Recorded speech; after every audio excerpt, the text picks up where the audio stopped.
Hi Taurus, it's Vera with your Valentine. Okay, so we are all shifting a lot as of last Friday, or on last Friday. Today I'm doing this Tuesday. First of all, on Sunday we had Mars trine the galactic center.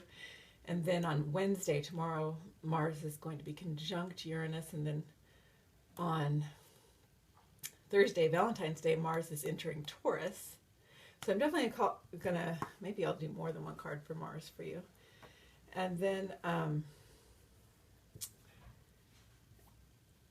okay, yeah, so, yeah, okay. But anyway, last Friday, as of last Friday, or on last Friday, we had Chiron, 29 degrees of Pisces, Uranus at 29 degrees of Aries, those are still there, Icarus at 29 degrees of Capricorn, Persephone, 29 of Sag, Juno, 29 of you, Taurus, and Pallas Athena, 29 of Libra.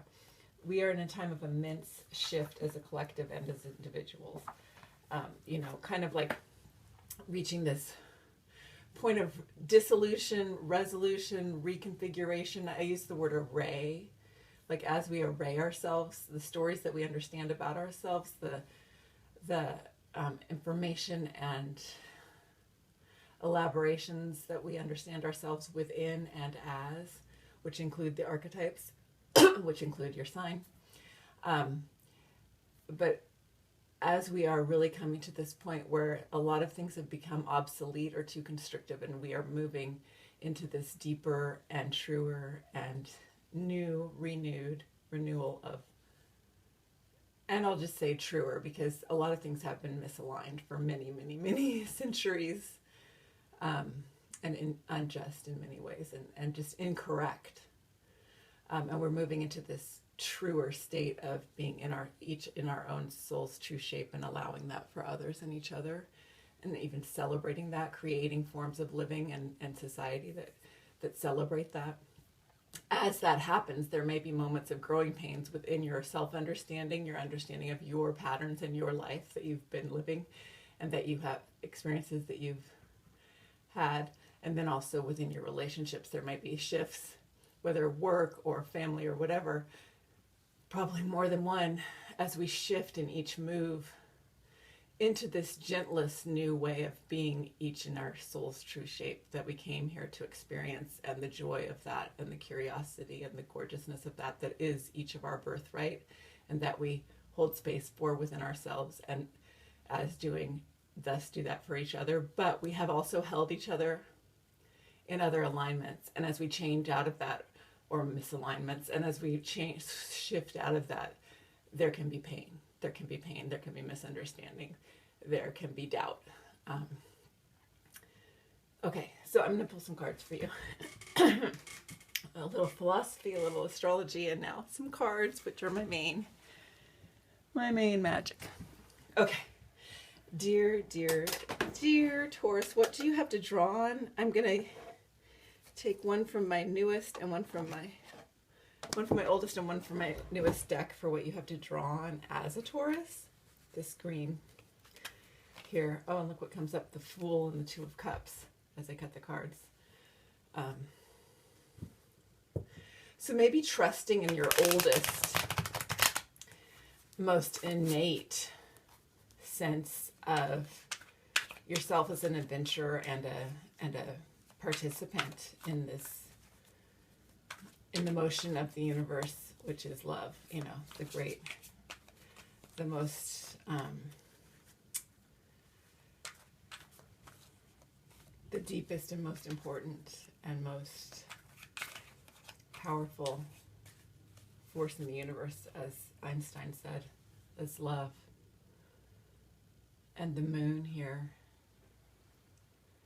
as a reflection of the sun, as a reflection of the earth, as a way shower, even in its mystery, as a way shower and a pattern maker. We need patterns. We need patterns as human beings. We need a certain sense of routine and a certain sense of predictability.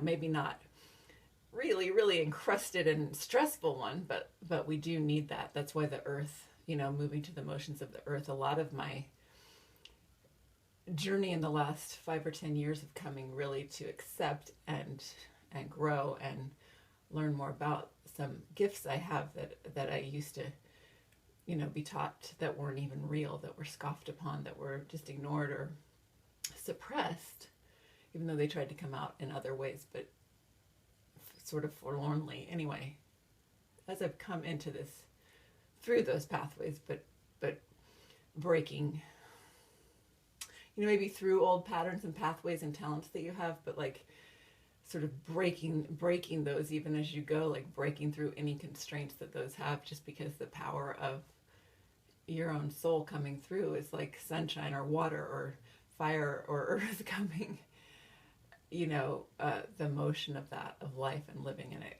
and it comes through any constriction. It just does. Anyway, okay, but we need patterns. And so what I was saying when I got off on that little attempt at explaining, what I was seeing in my mind is sort of like some sort of container that something is moving through, maybe made of cloth, but like a, even like, did you ever play in one of those little sort of cylindrical cloth and sort of hula hooped things that kids would like climb through? I something sort of like that, but not quite as, a little more flexible. I saw that, and then like light, or sort of like light and water pushing through it and like creating some holes in it, and glints, new like beams coming out, and so like that dissolves, so it's like shedding skin as you renew. Maybe that's even like a snake as it sheds its skin anyway. But the moon helps us have a calendar. And so one thing I've been coming to is like how we use the calendar and how we use our sense of the patterns and perhaps even linearity of time, knowing that time is a field and that the universe is a field. But the things, the coalescences, including ourselves and our consciousness and our embodiment, as humans and as part of the earth as humans,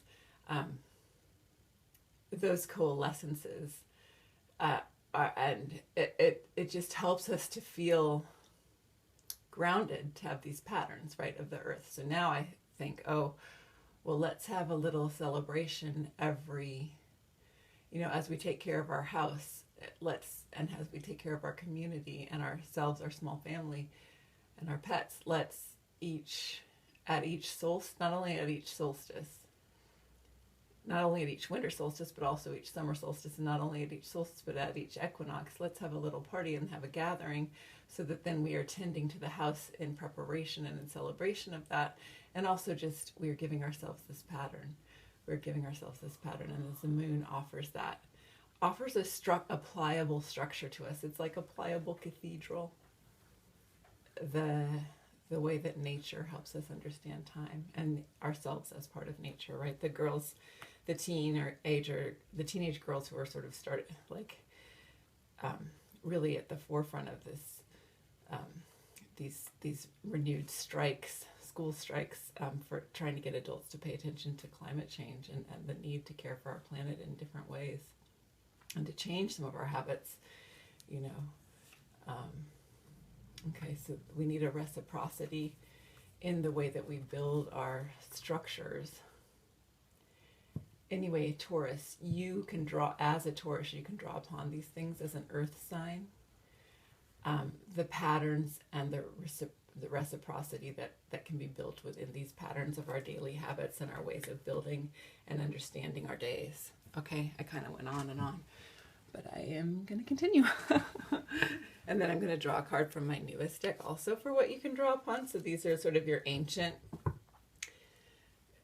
and most innate, and you're born as a child ready to come in and have these experiences and just like with such curiosity and wonder, right? And dignity and self-trust and but you need these patterns. Like, I remember my sister saying to me, the baby, they need to get used to being outside and like out of the womb and even learn to sleep at night and be up during the day, just even get used to the fact that there is night and day. Oh, and then we get the Keeper of Pentacles. I haven't gotten this card before. Nzinga. I'll have to read about this.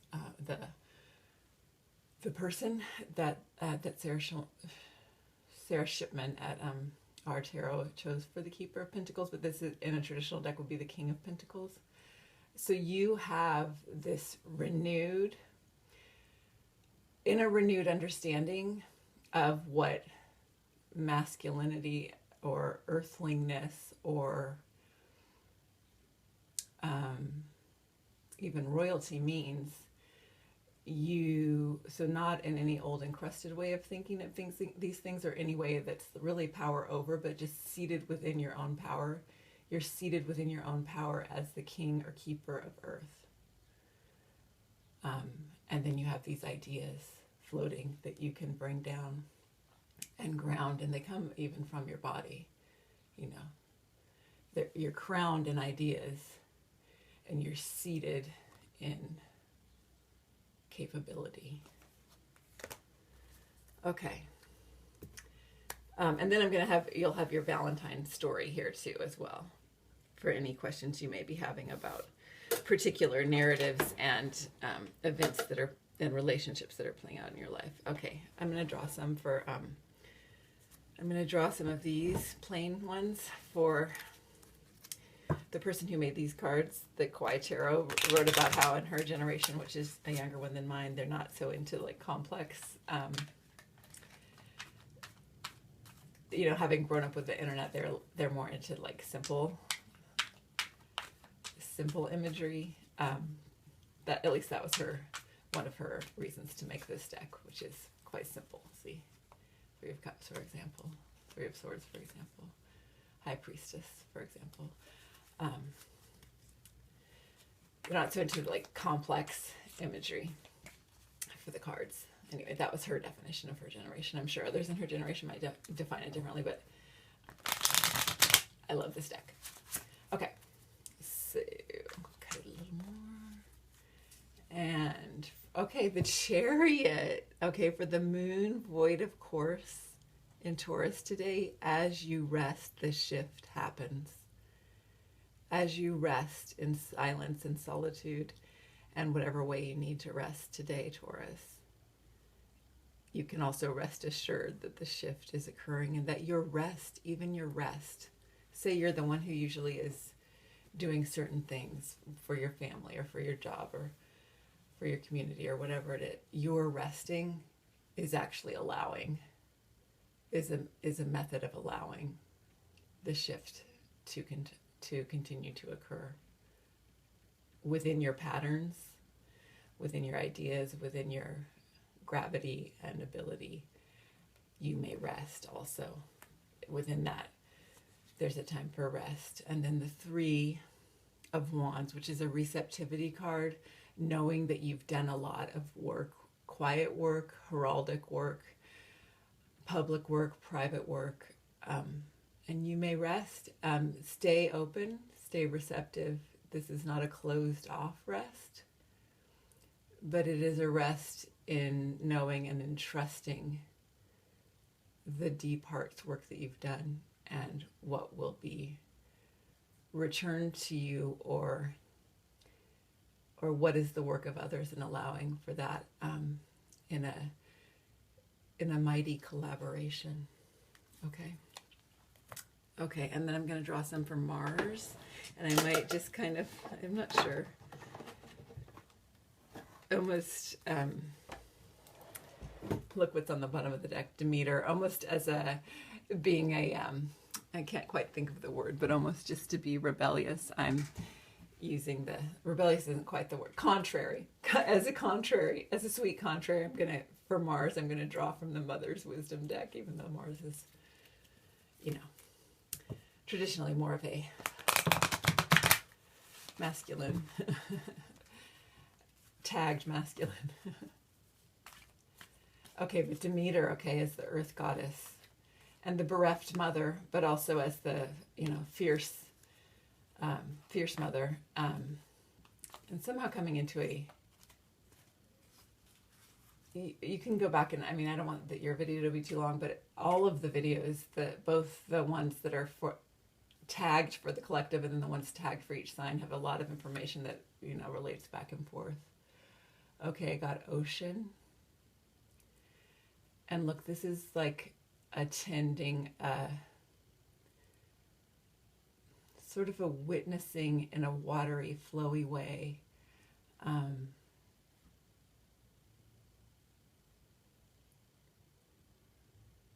Trusting even when things are scary. Trusting yourself to tend to others and trusting others to tend to you. That we are all here to collaborate with and to deeply honor and care for each other, you know, each in proper measure, you know. And then we crown each other. Look, I love this card. Look at this little, I know this is not clearly masculine or feminine, and that plenty of children are, and humans are non-binary too, and that gender is a fluid spectrum, but this, I like this mother, this regal mother crowning this regal boy, as a way of showing this. It reminds me of Isis, and just as a way of showing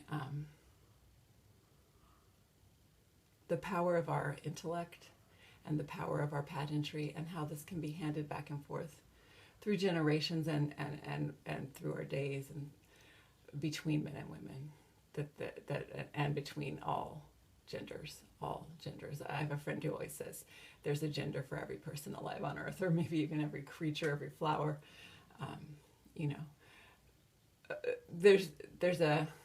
we don't stay stuck in any one idea where, like, maybe in some sort of profession you'd think, oh, well, men are having to open that up to let women in. No, we see that there's actually a lot of history of women having had a lot of agency that may have been suppressed history, but it is still there. It's still a reality of what has occurred in the great field of time anyway, that there's a gentleness, a familial love between them as their minds crown each other, and in the regal tenderness of their hearts. Okay, those are your cards for Mars, all the Marsness. And Demeter, or some say Demeter, walking in flowers blooming at her feet with her magic wand, also caresses us and encourages us. Okay, and then for your Valentine, and I'll check the time because some people might just be waiting for the specific Valentine part. Oh my gosh, it's already at 18:02. The Valentine story. I'm going to get a couple of cards for you because I'm not sure how long my phone will keep up.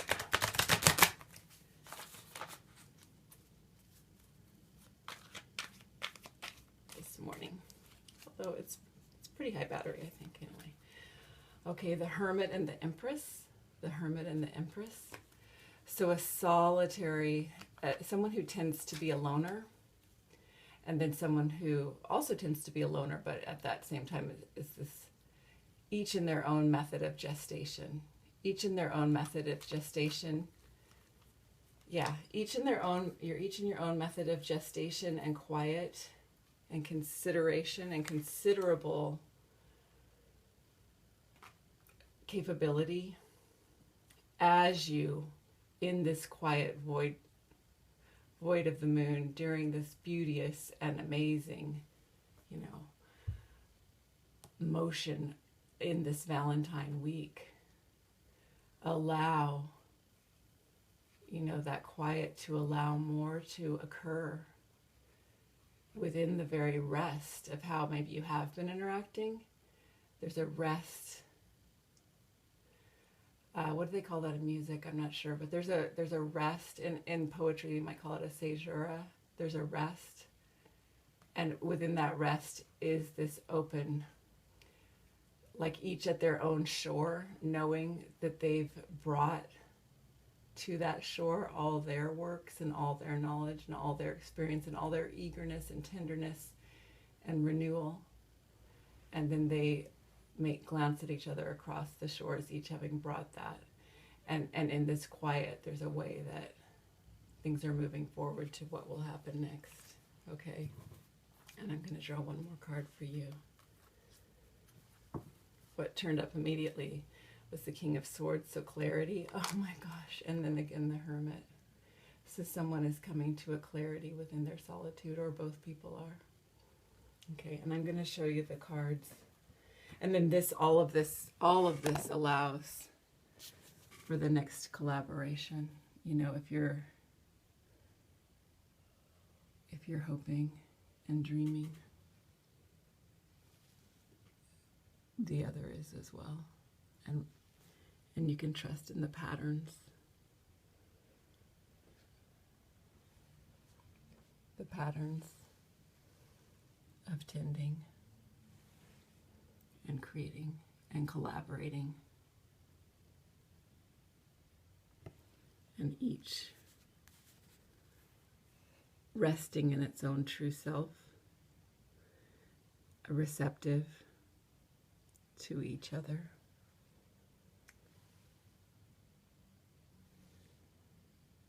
And coming to a new time of creating structures to hold a more tender and thorough graciousness than we've experienced in eons.